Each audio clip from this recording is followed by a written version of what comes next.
you know what to expect. So there's a few outfit choices you definitely want to avoid when you dress for an interview. Wearing clothes that fit improperly, like you don't want to wear anything too tight or too loose. Don't wear clothes that are too revealing, and don't be too flashy, like no neon colors or too much jewelry. And don't wear clothes with words or like large logos on them. And keep your grooming in mind, because even though there's nothing wrong if someone wants to have like pink hair or a nose septum ring, if they want a job at an accounting firm, that's probably not what they're picturing for their ideal candidate. So just remember to dress the part. So your body language is also really important in every step of the interview process. So before you even have the interview, make sure that your posture is correct while you're waiting. Like for example, keep your back straight and your chin parallel to the ground, because you never know if like other employees or managers are around and are observing you before you go into the interview. So the handshake, we've obviously already gone over this in our class, so I'm just reiterating the importance of it. So they're really significant in first impressions. Your grip shouldn't be bone crushing, it shouldn't be limp, it should be just firm enough, and make sure you make eye contact and smile when you give someone a handshake. So during the interview, make sure you're always aware of your posture. While sitting, make sure you're not slumping in your seat. Lean forward a little bit and keep your back straight to show that you're interested in what the interviewer has to say. And don't recline in your chair, because this could make the interviewer think you're bored or disengaged.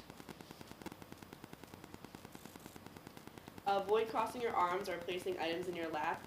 This indicates defensiveness, nerves, or a need for self-protection. Avoid crossing your legs and suppress restless habits such as nail biting, knuckle cracking, hair twirling, or leg tapping, because those actions are generally considered impolite. If you use your hands to talk, don't try to sit still because it's going to appear awkward. Use your hands like you naturally would, and just don't be too enthusiastic about it. And aim to make eye contact as you listen and respond to questions, and occasionally let your eyes wander. Just like imagine yourself having a conversation with a friend. So here's some more suggestions to make a connection with your interviewer on top of what your appearance is. You want to greet your recruiter warmly as if they were a person that you look forward to meeting, and be genuine in your interactions and express positive emotions about the position and the company itself. So you can also make casual small talk before the interview begins and share some personal information about yourself when it's appropriate. Again, remember good posture and eye contact when you're having a conversation, and make sure you actively engage by saying things like "I see" or "I understand," and follow up on questions when it's appropriate. So in some situations, there might be more than one person interviewing you. That's personally happened to me when I applied for TD Bank. All three of their managers came in at the same time and questioned me, and it was really, really intimidating. But make sure you just evenly distribute your attention amongst all three managers, and just be confident in yourself. And a great way to communicate with your interviewer is to prove that you're actively listening. So if they're explaining something very important about the job and they mention it a few times, make sure you paraphrase that important thing delivered by your interviewer to demonstrate that you were paying attention to what they were saying and that you understand what they expect of you. And although I mentioned company culture just before, you should ask more in-depth questions to appear really eager to join the team. You can ask questions like, do you guys celebrate the holidays? Do you do Pollyanna? Or do you guys hang outside out of work? To seem like you're interested in getting to know your coworkers. And lastly, make sure you thank your interviewer for their time and part with a firm handshake again. And don't forget to follow up immediately with your interviewer via email, notes, or a phone call about how you enjoyed meeting them, and thank them again.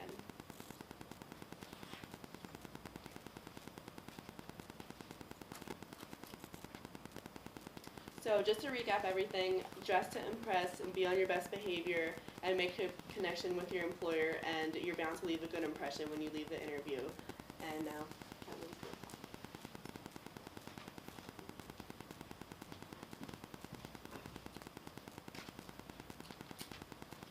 Hi guys, my name is Kemlin, and I will be talking about questions that take place during an interview. I will be talking about behavioral-based questions, which we touched upon already, icebreaker questions, questions that you should ask, questions that you should avoid asking, questions that can be considered illegal, Also, what you should do if you mess up during an interview, and also some advice towards the end. So to begin with an icebreaker, this is typically what people do to, break the ice.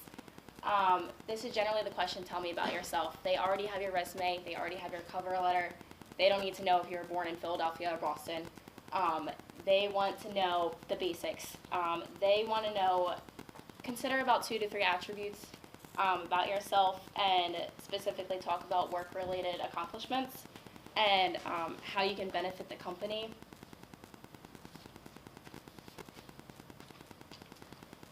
Next, I'll be talking about behavioral-based questions. Behavioral-based questions, we talked about this in the beginning of the course. They're about the past experiences that you've had and how they'll relate to your future endeavors. You should know that this is a longer process. They focus on a longer process because they want to pinpoint who is going to make the most benefit to the company. This really saves time, energy, and money because they're finding the best candidate, so they don't have to worry about firing someone. You can say, or this is generally a question, tell me about a time when, or give me an example of a goal that you accomplished and how did you accomplish it. They really just want to see how you handled a certain situation. A popular question that people might ask are, what are your greatest strengths? Interviewers want to know if your strengths align with the qualifications for the job, and if you're going to be considered a strong enough person or candidate for the position. When answering this question, discuss the attributes to qualify you for this job. Make yourself stand out. If you're applying for a position, a sales position, for example, you can say, I'm a skilled salesman with over 10 years of experience, and that'll show that you have the experience for the job and that you're strong enough to suit the position and that they will consider hiring you. Another popular question is, how well do you handle stress or pressure?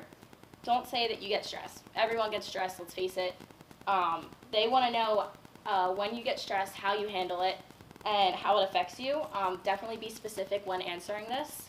Some answers that you could say are that I work well under pressure and I thrive under quick deadlines. For example, during the summer, I work at a tiki bar. I have the whole entire pool to myself. This can be 100 customers plus. If I have a situation where a customer has a problem, I have to handle that problem, and then I also have to handle the whole entire pool at the same time. Another popular question, typically towards the end, is why should I hire you? This is another question that they're asking is because they want to know why you're best fit for this position. It's definitely important to review the job description and the position that you're applying for. Compare your qualities to the qualifications that they're asking for.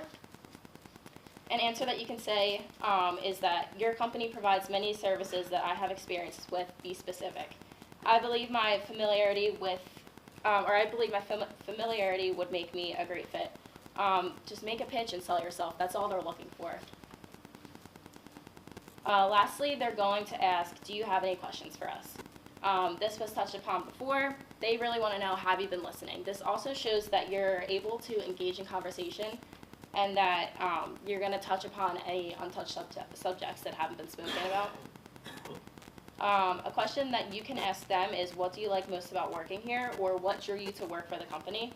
Another question is, do you have any advice for someone applying for this position? Overall, if you ask a question, it's definitely a lot better than just walking out and, like they said, leaving on not a positive note. Some questions that you should avoid. There's some questions that you should avoid because you don't want to offend the interviewer. You should really be careful and be concise with your questions.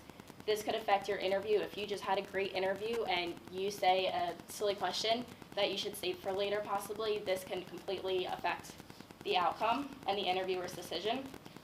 So some specific questions that you should ask are, or that you should not ask are, did I get the job? Don't worry about it. You will find out regardless if you receive the position or not. Another one is, what is my salary? If they did not formally say that you are, that you've received this position, don't worry about your salary. Another question is, how quickly do I get promoted? This shows that you are not happy with your current position. You're already ready to move on. Some questions that the company might ask you that could be considered illegal and result in a lawsuit. touch upon race, age, gender, religion, if you're pregnant, marital status, your family, etc. Some questions that they're not allowed to ask you are, how old are your children? Are you married? Do you mind working for a male or female boss? What is your wife or husband's occupation? Etc. Some mistakes.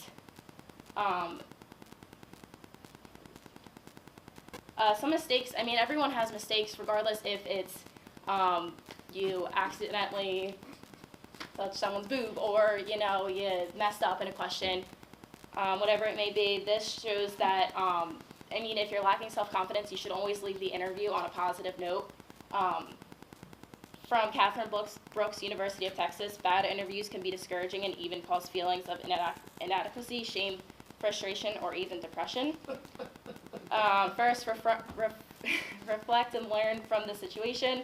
Forgive yourself and follow up with a thank you letter, like said, and apologize. So advice I would give, as mentioned before, I like to write up a few questions that I think that they might ask me, or write up some questions that I know that I want to ask them, just because this will definitely help you prepare. Know the company, know the position, know the description, so that any question that they might give you won't affect you. Alright, so I'm Ricky Nicastro. Now that you heard about preparation, what to wear, and what questions to ask, I'm going to talk a little bit about what not to do during the interview. A lot of don'ts. Don't just wing it. Don't try to be impressive without trying.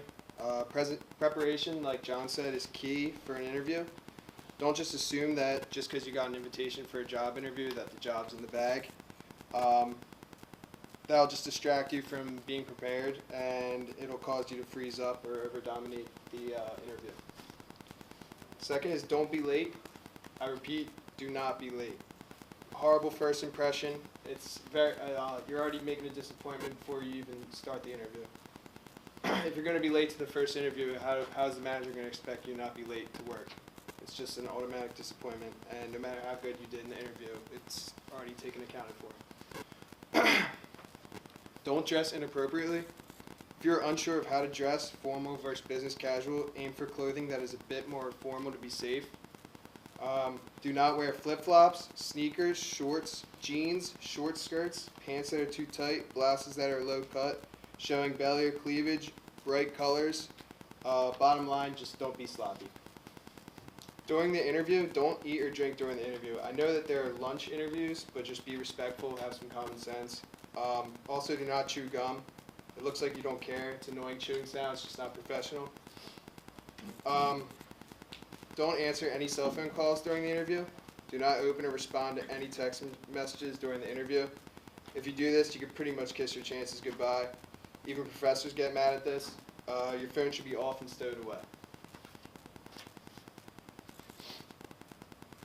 Do not inquire about salary, vacations, bonuses, retirements, or any other benefits until after you've received an offer. This is a very big don't that you can lose track of during an interview, so be careful. Just focus on the question in front of you. Don't act desperate during the interview, as if you would take any job from any employer. That will somewhat scare the interviewer away. But at the same time, don't act disinterested. If you don't act interested, why would they ever be interested in hiring you? Don't act as if you're just shopping around for a job or you're practicing interview. Don't say anything negative about former colleagues, supervisors, and employees. Any negative energy is a no-go when it comes to interviewing.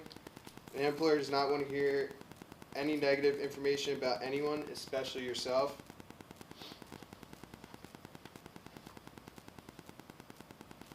Don't answer questions with a simple yes or no.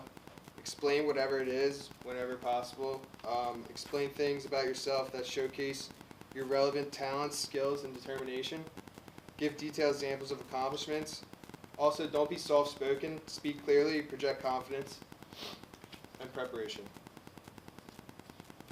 Don't fidget or slouch. This is probably something I should take into account for myself. I catch myself slouching all the time. Interviewers take that into account. Like Sam said, show good body language, show that you care,